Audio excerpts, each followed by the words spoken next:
हमारे चैनल पर आप सबको खुशामदीद। अगर आपने अभी तक हमारे चैनल को सब्सक्राइब नहीं किया तो जल्दी से कर लीजिए और बेल आइकन बटन को भी प्रेस कर दीजिए ताकि हमारी तमाम नई आने वाली वीडियोस को आप टाइमली देख लें। कभी कभार जिंदगी की ऐसा कुछ भी देखना पड़ जाता है हकीकत में, जैसा हमने कभी सोचा भी नहीं होता है। हमारी आंखों के सामने इस किस्म के हादसे रोनमा होते हैं कि हम हैरान रह जाते हैं। ऐसा ही एक वाकया मेरे पड़ोस में हुआ, जिसे देखकर मेरे 14 तबक रोशन हो गए।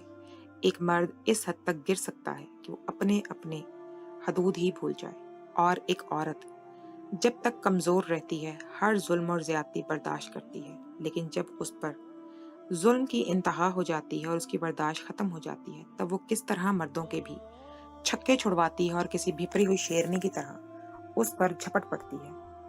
कल से मैं इस हाथ के जेरे अरसद। मुझे समझ नहीं आ रहा था कि ये सब क्या हो गया। मेरे पड़ोसियों का घर वीरान था और अंधेरे में डूबा हुआ था, वरना हर वक्त इनके घर से शोरगुल की आवाजें आती रहती थी। और मेरे शौहर ने मुझे ऐसी बात बताई थी जिसे सुनकर मेरे रोंगटे खड़े हो गए थे। भला कोई भी अपनी बीवी शौहर के साथ इस तरह कैसे कर सकती है? अगर वो इस तरह का काम करती भी है तो उसके पीछे जरूर कोई बड़ी वजह होगी, जिसकी वजह से वो ये सब करने पर मजबूर हो गई होगी। क्योंकि तस्वीर के हमेशा दो पहलू होते हैं। सुनी सुनाई बातों को सिर्फ यकीन नहीं किया जा सकता, लेकिन अब तो हकीकत खुलकर सबके सामने आ गई थी और वो चौंका देने वाली थी। हमें इस मोहल्ले में शिफ्ट हुए कुछ ही टाइम हुआ था। यहाँ आकर मैं सख्त तंग थी। हमारे पड़ोस में रहने वाले जमाल साहब के घर से हर वक्त लड़ाई झगड़ा करने और चीखने चिल्लाने की आवाजें सुनाई देती थी। इन सब आवाजों में से मैं जी भरकर तंग पड़ जाती थी। और अब तो इन लोगों ने गालम गलोच करना भी शुरू कर दिया था। इनकी दोनों बीवियां भी सारा दिन लड़ती रहती थी और ऐसी ऐसी जुबान एक दूसरे के साथ इस्तेमाल करती थी जिसे सुनकर मेरे कानों से धुआं निकलने लगता था। और मोहल्ले के लोग इन दोनों की बातें सुन सुनकर गोया महसूस होते रहते थे। इनके घर के पास आवारा लड़कों का झुमगट्टा लगा रहता था और जो इनकी बातों के जवाब में खूब ही जुमले कसते। कभी कभी तो वो दोनों इन बातों से खामोश हो जाती थी और अपने कमरे में चली जाती थी, मगर कभी कभार वो इन लड़कों की बातों को भी संजीदगी से नहीं लेती थी और मुफ्त में पूरे मोहल्ले को तफरीह फराहम करती थी। ऐसी सूरत हाल में मेरा दिल चाहता है कि जमीन फटे और मैं इसमें समा जाऊं। मुझे इस वक्त बहुत ही ज्यादा शर्म महसूस होती थी, मगर आज तो हद ही हो गई थी। मेरा 3 साल का बेटा, जिसने अभी सही से बात करना भी शुरू नहीं किया था, इस पर भी इस माहौल का असर हो गया था। और आज पहली बार जब उसने अपनी तोतली जुबान में गाली दी तो ये देखकर मेरा गुस्से से खून खौल गया था। आज मैंने फैसला कर लिया था कि जब मेरे शौहर घर आएंगे तो मैं इन्हें साफ कह दूंगी कि मैं यहाँ पर इस घर में नहीं रह सकती। अब हमें घर बदलना होगा। इस मोहल्ले में रहकर मैं अपने बच्चे की सही से तरबियत नहीं कर सकती। इसके जहन पर बुरा असर पड़ रहा है। शाम को जब शौहर घर आए तो उनके सामने मैंने इस बात को रखा। वो अपना सर थाम के रह गए, कहने लगे, मुझे खुद ही बताओ कि मैं क्या करूं। इस महंगाई के जमाने में मैंने शुक्र किया था कि ये मुनासिब किराए का घर मिल गया था, और अब तो रोज रोज में मकान भी नहीं मिलते, और इस कदर मुनासिब किराया तो बहुत मुश्किल है। और ये मेरे ऑफिस के करीब भी है। तुम क्यों नहीं समझती कि एक तो मैं ऑफिस वक्त पर पहुंच जाता हूँ और दूसरा पेट्रोल की भी बचत हो जाती है। अगर मैं ज्यादा फासला तय करके ऑफिस में आना जाना शुरू कर दूं तो एक तो मैं ऑफिस भी देर से पहुंचूंगा और दूसरा पेट्रोल भी ज्यादा लगेगा। तुम तो जानती हो पेट्रोल की कीमतें आसमान को छू रही हैं। इनकी इतनी लंबी तकरीर के जवाब में मैं कुछ पल तो बिल्कुल खामोश ही होकर रह गई थी, मगर फिर इन्हें कहने लगी कि ये भी तो देखें, हमारे बच्चे के मुस्तकबिल का सवाल है। यहाँ पर हमारा बेटा क्या सीख रहा है? इन लोगों की गालियां सुन सुनकर हमारा बेटा भी अपनी जुबान से यही सब कुछ बोलने लगा है। मेरे शौहर इस सबसे बेजार हो गए थे, कहने लगे कि इनके घर का मामला है, अब हम इसमें क्या कह सकते हैं। मेरे शौहर तो सही ऑफिस में सुबह चले जाते थे, मगर मैं चूंकि घर में ही रहती थी, इस वजह से मुझे इनकी बातें साफ सुनाई देती थी। कभी कभार तो मुझे अपने मोहल्ले वालों पर भी सख्त गुस्सा आता था। अगर मोहल्ले के लोग यकजुबान होकर इन लोगों को मोहल्ला छोड़ने का कहते, तब हमारे लिए भी आसानी होती, क्योंकि इनके घर से गाली गलौज की आवाज सुनकर सारे मोहल्ले का माहौल खराब हो रहा था। लेकिन यहाँ पर सब खामोशी इख्तियार किए हुए थे। हर कोई यही कहकर चुप हो जाता था और अपना दामन बचा रहा था कि इनके घर का मामला है और हम कुछ नहीं कह सकते। मगर मुझे शुरू शुरू में अंदाजा नहीं था कि इनका आखिर झगड़ा किस बात पर था और इनका आपस में रिश्ता क्या था। फिर मैंने तजस्सुस के मारे दीवार में एक जगह पर सुराख बनाया और वहां से झांक कर इन लोगों के घर में देखने लगी, तो तब इन लोगों की आवाजें वहां से बिल्कुल साफ सुनाई दे रही थी। और अब मुझे ये बात मालूम हो गई कि वो दोनों औरतें आपस में सौकने थी। वो दोनों एक ही घर में रहती थी, दोनों ही बेऔलाद थी और एक दूसरे को बेऔलादी के ताने देती रहती थी। इनकी की लड़ाई की वजह सुनकर मैं हैरान परेशान रह गई थी। वो दोनों जिस नेमत से महरूम थी, एक दूसरे को इसी नेमत पर भला कैसे लताड़ सकती थी। हैरत तो मुझे उनके शौहर पर होती थी। इस वजह से पूरा मोहल्ला तफरीह हासिल कर रहा था और इस मर्द को जैसे किसी बात की परवाह ही नहीं थी। इस तरह की बातें सुनकर गैरतमंद मर्द तो डूब के मर जाते हैं या फिर मरने मराने पर उतर आते हैं, लेकिन ये ऐसा बेहिस मर्द था जिसको किसी बात से कोई फर्क ही नहीं पड़ रहा था। अक्सर आते जाते मैं इस शख्स को देखती थी जो चेहरे से ही वैशी टाइप का इंसान लगता था। इसके लंबे बाल थे, आंखें हमेशा लाल रहती थी, बड़ी बड़ी मूंछें थी। इसका चेहरा देखकर मैं खौफजदा हो जाती थी। ऐसे लगता था हर वक्त ये शख्स गुस्से में रहता है, या फिर शायद इसके घर का माहौल ऐसा था जिसकी वजह से इसे सुकून मुयस्सर नहीं था। क्योंकि घर में दो दो बीवियां हों, इनके घर का माहौल अक्सर ऐसे ही पाया जाता है। इस रात को हम सुकून से सो रहे थे, जब ही एकदम से साथ वाले घर से झगड़ा बुलंद हुआ। तो मैं नींद में हड़बड़ा कर बैठी। मेरे शौहर भी जाग गए थे। वो भी अब इन लोगों के झगड़े से तंग पड़ गए थे। मुझे कहने लगे कि इन लोगों का हर वक्त का यही तमाशा है, या किसी पल भी ये लोग सुकून से नहीं रहते। मेरे शौहर सारा दिन काम काज करके थक चुके थे, इसी वजह से इन्हें दोबारा से नींद आ गई थी। मगर मेरी नींद जब एक बार उड़ जाती तो दोबारा मेरी आंख लगना बहुत मुश्किल होता था। मैं फिर अपने कमरे से निकलकर बाहर आ गई थी और अब सहन में आकर इन लोगों के झगड़े की वजह सुनने लगी थी। तब मुझ पर यह इंकिशाफ हुआ कि वो शख्स अब तीसरी शादी करना चाह रहा था। वो अपनी दोनों बीवियों को ये कहकर मनाने की कोशिश कर रहा था कि मुझे औलाद की ख्वाहिश है और औलाद के लिए ही मैं शादी कर रहा हूँ। तुम दोनों को इस घर में बराबर का हक मिलता रहेगा। तुम्हें मैं घर में से नहीं निकाल रहा, बल्कि मैं तुम लोगों को भी तमाम ज़रूरतों को पूरा करूंगा और तुम्हारी ख्वाहिशात से भी मुंह नहीं मोड़ूंगा। मगर वो दोनों इससे कहने लगी कि तुम्हारी औलाद हम दोनों से भी हासिल हो सकती है, तुम्हें किसी डॉक्टर के पास जाकर अपना इलाज करवाने की ज़रूरत है।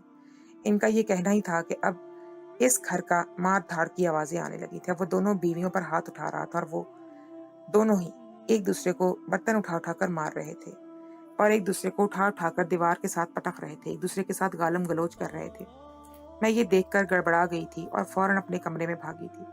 काफी देर तक इन लोगों के झगड़े की आवाज आती रही और मैं चाहने के बावजूद भी सो नहीं पाई थी। बार बार इन लोगों की आवाजें मेरे जहन में गूंज रही थी।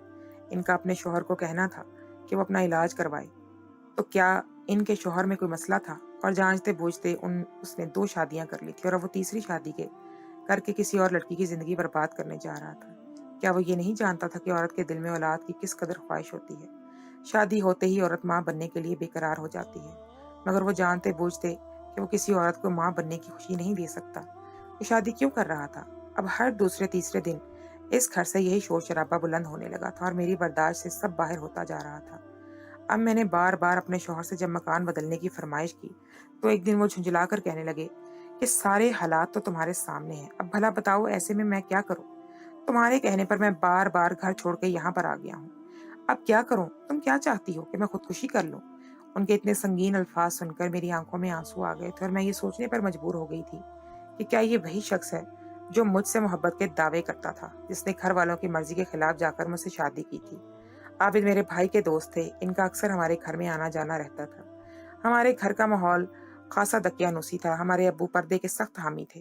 वो बेटियों को ज्यादा बढ़ाने के हक में नहीं थे और ना ही इनके घर का बाहर से बिला जरूरत जाना पसंद करते थे। मगर एक दिन आबिद की मुझ पर नजर पड़ गई और मुझे देखते ही वो मुझ पर अपना दिल हार गए थे। उन्होंने अपने माँ बाप को मेरे बारे में बताया, तो ये सुनकर वो लोग हत्थे से उखड़ गए। उन्होंने साफ इनकार कर दिया कि न जाने वो लड़की किस मिजाज की होगी, वो लड़की जिसने चलते चलते एक लड़के को फांस लिया है। ऐसी लड़की बहुत तेज तरार होगी और वो इस घर में हमारे साथ नहीं रह सकती। वो तुम्हें हम लोगों से छीन लेगी। तब आबिद ने अपने माँ बाप को समझाने की बहुत कोशिश की कि शमसा ऐसी नहीं है, वो तो ये भी नहीं जानती कि मैं उसे पसंद करता हूँ, उसे देख चुका हूँ। मगर उसकी अम्मी अब्बू ने इस बात पर यकीन ही नहीं किया। उनका कहना था कि मैंने पहले ही इनके बेटे को काबू कर लिया है, घर आकर मैं इन लोगों को ही बिल्कुल साइड पर लगा दूंगी। मगर जब आबिद ने घर छोड़ने की धमकी दी, तो तब उसके अम्मी अब्बू को मेरे साथ शादी करने की हामी भरनी पड़ी। और वो लोग जब मेरे लिए रिश्ता लेकर आए, तो मेरे माँ बाप ने मामूली छानबीन करने के बाद इन लोगों को रिश्ते के लिए हाँ कर दी थी, क्योंकि आबिद मेरे भाई के दोस्त थे और मेरे भाई का वोट आबिद की तरफ ही था। इनका कहना था कि मेरे दोस्त जैसा इंसान चिराग ढूंढने से भी नहीं मिल सकता, और ये कहकर कि वो बहुत अच्छे और नेक इंसान है, शादी के 6 माह बाद ही करार पा गई थी। शादी के बाद ही मुझे इस बात का अंदाज़ा हुआ था कि मेरे भाई की बात गलत नहीं थी। बिलाशुबा मेरे शौहर बहुत अच्छे थे। उन्होंने मुझे इस कदर मोहब्बत और अपनायत का एहसास दिलाया था कि मुझे ऐसा लगने लगा था जैसे मैं बरसों से इन्हें जानती हूँ। मगर घर का माहौल बहुत ही घुटा-घुटा सा था। इनकी अम्मी ना मुझे अपनी मर्ज़ी से सांस लेने देती थी और ना ही वो चाहती थी कि मैं इनकी मर्ज़ी के खिलाफ कुछ बोल सकूँ। पूरे घर पर इनका ही कंट्रोल था और चाहने के बावजूद भी मैं ये सब अपने शौहर को नहीं बता पा रही थी। और फिर जल्द ही अल्लाह पाक ने मुझ पर करम कर दिया। मुझे कहने लगा था वो कि अब मेरी सास का रवैया मेरे साथ बेहतर हो जाएगा। मगर ये मेरी खामख्याली थी। वो समझती थी कि मैं अब इनके बेटे को बिल्कुल भी अपने कंट्रोल में कर लूँगी। उन्होंने मेरे खाने पीने उठने बैठने पर हर एक चीज़ पर एतराज़ करना शुरू कर दिया था। पहले तो ये सब मेरे शौहर की गैर मौजूदगी में होता था, मगर अब जब इनके सामने मेरी सास ने बिला ज़रूरत मुझे हर बात पर टोकना शुरू कर दिया, तो इस सब से मेरे शौहर भी परेशान हो गए और फिर वो झुंझला भी गए। और जब अल्लाह ने मुझे एक बेटे की नेमत से नवाजा, तो इसके बाद भी मेरी सास का रवैया मेरे साथ तब्दील नहीं हुआ था। उन्होंने मुझ पर घर की ज़मीन ज़्यादा तंग कर दी थी। अब अगर मेरे शौहर मेरी साइड लेते, मेरे हक में बोलते, तो ये बात सुनकर मेरी सास गुस्से से आग बबूला हो जाती थी। वो फौरन से मेरे शौहर को रन मरीद होने के ताने देने लगती थी। अब इस सारी सूरत हाल से मेरे शौहर भी तंग आ गए थे और एक दिन जब मेरी बर्दाश्त जवाब देगी, तो तब मैं फूट फूट कर रो पड़ी। अपने शौहर को कहने लगी कि यहाँ मुझे लेकर अलग हो जाएं या फिर मुझे मेरे माँ बाप के घर छोड़ दें। इस घुटे हुए माहौल में मैं नहीं रह सकती, मैं यहाँ मर जाऊंगी। और फिर मेरे शौहर ने कम तनख्वाह होने के बावजूद भी किराए पे घर ले लिया। तब मेरी सास ने मुझे बहुत कोसने दिए और दुआएं दी कि मैंने इनके बेटे को इनसे छीन लिया है, एक दिन मेरा बेटा भी मुझसे दूर हो जाएगा। तब मैं अपने शौहर से ये वादा लिया था कि वो कभी भी मुझे किसी बात पर ताना नहीं देंगे। मैंने इन्हें इनके माँ बाप से अलग कर दिया, मगर उन्होंने मुझे इस बात पर ताना दे दिया था और मुझे अब रोता हुआ देखकर वो पशेमान हो गए थे। मेरा हाथ थाम कर तो वो मुझे कहने लगे कि तुमने मेरी बात को खामखा दिल पर ले लिया। मेरा कहने का ये मतलब नहीं था। अब तुम खुद देखो कि मैं इतनी अपनी कम तनख्वाह की वजह से परेशान हूँ। घर का किराया भी देना होता है, इसके अलावा और भी बहुत सारी जिम्मेदारियां हैं। अम्मी अब्बू को भी कुछ ना कुछ देना पड़ता है। ऐसे में मेरे लिए सब कुछ मैनेज करना मुश्किल हो रहा है। दुआ करो कि मेरी तरक्की हो जाए, तो मेरी तनख्वाह में भी इजाफा हो जाएगा। तब जहां पर तुम कहोगी हम वहां पर चले जाएंगे। और फिर मैं मुस्कुराकर अपने आंसू पोंछ लिए। जानती थी कि वो मुझसे बहुत मोहब्बत करते हैं और मैं इन्हें अपनी वजह से परेशान नहीं करना चाहती थी। अब साथ वाले घर से दिन ब दिन आवाजें बढ़ती जा रही थी। एक दिन जब हम सुबह सोकर उठे, तो आज इस घर में खिलाफ मामूल खामोशी छाई हुई थी। ये देखकर मैं हैरान रह गई। अमूमन तो इस घर में दंगल के जैसा समा बंधा रहता था। हर वक्त ही इस घर से शोर की आवाजें बुलंद होती रहती थी, मगर आज पूरा दिन गुजर गया था, कोई भी आवाज नहीं सुनाई दे रही थी। शाम को जब मेरे शौहर घर आए, तो मैंने उन्हें भी इस खबर के बारे में बताया, तो वो भी हैरान रह गए। कि फिर कहने लगे, हो सकता है वो दोनों किसी जरूरी काम से कहीं गई हों, उनकी गैर मौजूदगी की वजह से घर में सुकून होगा। अपने शौहर की बात सुनकर मैं हंस पड़ी थी। यकीनन ऐसा ही था। और फिर जब मैंने दीवार से झांक कर देखा, तो वो दोनों औरतें वहां कहीं भी नजर नहीं आ रही थी। इस वक्त शाम हो रही थी और इनका घर अंधेरे में डूबा हुआ था, मगर मुझे ऐसे महसूस हो रहा था जैसे कि घर के दरवाजे खुले हुए हैं। ये सोचकर दिल में हैरान रह गई कि वो दोनों औरतें घर के दरवाजे खोलकर आखिर कहाँ चली गई थी। क्या वो दोनों इतनी ही बेहतियात थी कि घर के दरवाजे यूं ही खुलेआम छोड़कर जा सकती थी? और इनका शौहर कहाँ था? इनके भी कोई आवाज सुनाई नहीं दे रही थी। मैं फिर कंधे उचकाकर अपने कामों में मसरूफ हो गई थी। अगले दिन जब मैं उठी, तो आज भी गैर मामूली खामोशी छाई हुई थी। आज मेरे शौहर को भी काम से छुट्टी थी। आज हमारा इरादा था कि अम्मी की तरफ घूमने फिरने के लिए जाएंगे। मुझे भी जैसे साथ वाले घर से शोर शराबे की आदत सी होने लगी थी। और आज दूसरा दिन था, इस घर में खामोशी थी, तो मुझे अजीब सी बेचैनी का एहसास होने लगा कि इनके घर में इस वक्त खामोशी क्यों है। मेरे शौहर मेरा अंदाज देखकर बार बार मुझ पर हंसते और कहते कि शायद तुम्हारे कानों को भी शोर शराबे की आदत हो गई है, तुम्हें सुकून अच्छा नहीं लग रहा। उनकी सुनी अनसुनी करते हुए जब मैंने दीवार के सुराख से झांक कर देखा, तो मेरी आंखें फटी की फटी रह गईं। एक कमरे से खून की धार जैसे बाहर निकल रही थी और वो खून जमा हुआ था। ये देखकर कितनी देर तक मुझसे कुछ बोला ही नहीं गया। शुरू ही से मुझे खून देखकर डर लगता था और आज भी ये देखकर मैं हवास बाख्ता हो गई थी। मेरे चेहरे की उड़ी हुई रंगत देखकर मेरे शौहर भी परेशान हो गए मुझसे। जब उसकी वजह पूछने लगे, तब मैंने उन्हें इस घर की तरफ इशारा किया। अब जब उन्होंने भी घर में देखा, तो वो भी परेशान हो गए। कहने लगे कि मैं जाके देखता हूँ, कहीं इन लोगों ने कोई मुसीबत तो नहीं आ गई इन लोगों पर। और फिर मेरे शौहर मोहल्ले वालों को इकट्ठा करके इस घर में जाने का इरादा कर ही रहे थे, मगर मोहल्ले के एक शख्स ने कहा कि इस मामले में पुलिस को इन्वॉल्व करना चाहिए, हमें खुद किसी घर में यूं नहीं जाना चाहिए, ऐसा ना हो कि बाद में हम लोग किसी मुसीबत में मुब्तला हो जाए। और फिर थोड़ी देर बाद ही पुलिस भी वहां पर आ गई थी। अचानक से बाहर शोर सा बुलंद होने लगा था, जैसे बहुत सारे लोग एक साथ मिलकर बोल रहे हों। ये देखकर मैं परेशान हो गई कि ये सब क्या हो रहा था। मेरे शौहर भी अभी तक घर वापस नहीं आए थे और फिर शाम के तक मेरे शौहर भी न जाने कहाँ रह गए थे और इनकी वजह से मैं सख्त परेशान हो रही थी। तभी मोहल्ले की कुछ औरतें मेरे घर में आईं। मुझे कहने लगी कि तुम जानती हो कि तुम्हारे पड़ोस में क्या हुआ है। मैं नफी में सर हिलाते हुए कहने लगी कि इन दो औरतों ने अपने शौहर को जान से मारने की कोशिश की है, उसे जख्मी कर गई है। सुना है कि वो शख्स बच गया है, मगर वो अभी भी बेहोश ही है। पुलिस इसका बयान लेने के लिए इसके होश में आने का इंतजार कर रही है। पड़ोसन की बात सुनकर मैं हक्का बक्का रह गई। भला कोई औरत अपने शौहर को कत्ल करने की कोशिश क्यों करेगी। तभी मेरे जहन में झमाका सा हुआ। वो तीसरी शादी करने की बात कर रहा था और शायद इसी वजह से इन दो बीवियों ने उसे जान से मारने की कोशिश की थी। जो भी था, असल मामला तो मेरे शौहर घर आने के बाद ही मालूम होना था। वो दोनों औरतें भी गायब थीं और फिर इसी आदमी को होश आ गया। उसने अपना बयान भी लिखवा दिया था और वो दोनों औरतें भी पकड़ी गई थी। मगर जो हकीकत सामने आई थी उसे सुनकर मेरे पाँव के नीचे से जमीन निकल गई थी। मुझे यकीन नहीं आ रहा था कि ऐसा भी हो सकता है। जब मेरे शौहर घर आए तो वो बताने लगे कि वो शख्स दरअसल नफसियाती मरीज था और खुद तरसी के मर्ज में मुब्तला था। बचपन में उसने अपने माँ बाप को खो दिया था और रिश्ते के चचा ने उसे पाला पोसा था। चचा ने ही तो पढ़ाया लिखाया, ना अच्छाई बुराई की तमीज सिखाई और ना ही उसे जमाने की ऊंच नीच से आगाह किया था। वो शख्स जाहिल था और अपनी जहालत से वो इस हद तक अंधा हो गया था कि अपनी जायज बीवियों के साथ वो गलत तरीके से ताल्लुक किए हुए था कायम। जब उसकी बीवियां इस बात पर मना करती, उसे रोकती टोकती तो वो रुई की तरह धनक के रख देता उन्हें। और फिर उसने 3 शादियां कर ली थी। पहली बीवी से छोड़कर भाग गई थी, जबकि दूसरी दोनों अभी तक इसी घर में ही रह रही थी। वो दोनों यतीम थी, उनके दुनिया में कोई भी नहीं था। जब भी वो शौहर के घर में रहने पर मजबूर थी, मगर वो दोनों इससे सख्त तंग थी और जब उसे इस हरकत से बाज रहने की कहती तो वो इन्हें बुरी तरह से मारता था। कभी वो खामोश हो जाती और कभी वो भी अपने शौहर के साथ झगड़ने लगती थी। यूं इनके घर में जैसे हर वक्त दंगल का सा समा नजर आता था। ऊपर से वो अपनी बीवियों को औलाद ना होने के भी ताने देता था।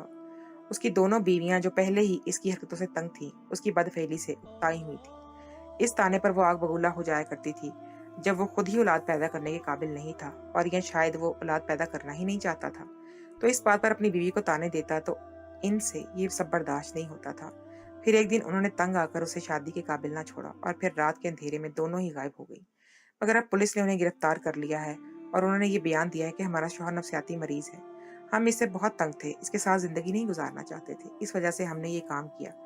ये सब सुनकर मेरा मुंह खुले का खुला रह गया। तो मैं कभी सोच भी नहीं सकती थी कि इनके झगड़े की ये वजह भी हो सकती है और कोई शख्स इस हद तक पागल कैसे हो सकता है। इसके बाद अस्पताल से वापस आने के बाद वो शख्स न जाने कहाँ चला गया था और उसके बारे में कुछ भी नहीं जानता था कोई। उसने ये मकान भी बेच दिया था। अब इस मकान में बहुत अच्छी फैमिली के लोग आ गए थे और रहने लगे थे। वो दोनों मियाँ बीवी थे और दोनों ही बहुत पढ़े लिखे और मुहज़्ज़ब किस्म के लोग थे। हमें अपने पड़ोसियों से भी बहुत ज़्यादा खुशी थी। इन्हीं दिनों मेरे सास ससुर घर में आए। मेरी सास ने मुझे ज़्यादा ज़िंदगी में पहली बार गले लगाया और मेरे बेटे को प्यार करते हुए कहने लगी कि तुम तीनों अब हमारे साथ वापस चलो अपने घर। अब हम सब एक ही घर में रहेंगे। मुझे अपनी गलतियों का एहसास हो गया। मुझे ऐसा नहीं करना चाहिए था। मैं मानती हूँ कि मैंने तुम्हारे साथ ज्यादती की है, तुम्हारे साथ गलत किया है। दरअसल मैं अपने बेटे से बहुत प्यार करती थी और मैं इसे बांटना नहीं चाहती थी। मुझे इस बात का खौफ था कि अगर मुझे अपने पसंद की शादी वो करेगा तो वो अपनी बीवी के कहने पर आकर मुझे छोड़ देगा, हम लोगों से दूर हो जाएगा। और अपने बेटे से दूर होने के बारे में मैं सोच भी नहीं सकती थी। जब भी मैं तुम पर सख्ती करने लगी कि तुम मेरे कंट्रोल में रहोगी तो तुम मेरे बेटे को मुझसे छीनने की कोशिश नहीं करोगी। मगर मैं नहीं जानती थी कि मैं तुम्हारे साथ ज्यादती करते हुए अपने ही बेटे को खुद से मुतनफ़र कर दूंगी और यूं अगर तुम मेरे बेटे को मुझसे ना भी छीनो तो भी मेरा बेटा खुद ही मुझसे दूर हो जाएगा। मगर अब मुझे अपनी गलती का एहसास हो गया है। अब मैं तुम लोगों को लेने के लिए आई हूँ। ये सब सुनकर मैंने अपने शौहर की तरफ सवालिया नजरों से देखा तो उन्होंने मुस्कुराकर तायीद में सर हिला दिया और मुझे इन लोगों के साथ वापस चलना चाहिए। ये देखकर मैं भी दिल से मुस्कुरा दी थी कि मैं पहली बार अपने शौहर के चेहरे पर छाया हुआ इत्मीनान देखा था। जब से वो अपने अम्मी अब्बू के घर से आए थे वो तब से ही बेचैन थे और अब अपने माँ बाप को देखकर उनके चेहरे पर जो सुकून नजर आ रहा था उसे देखकर मेरा भी दिल जैसे मुतमईन सा ही हो गया था।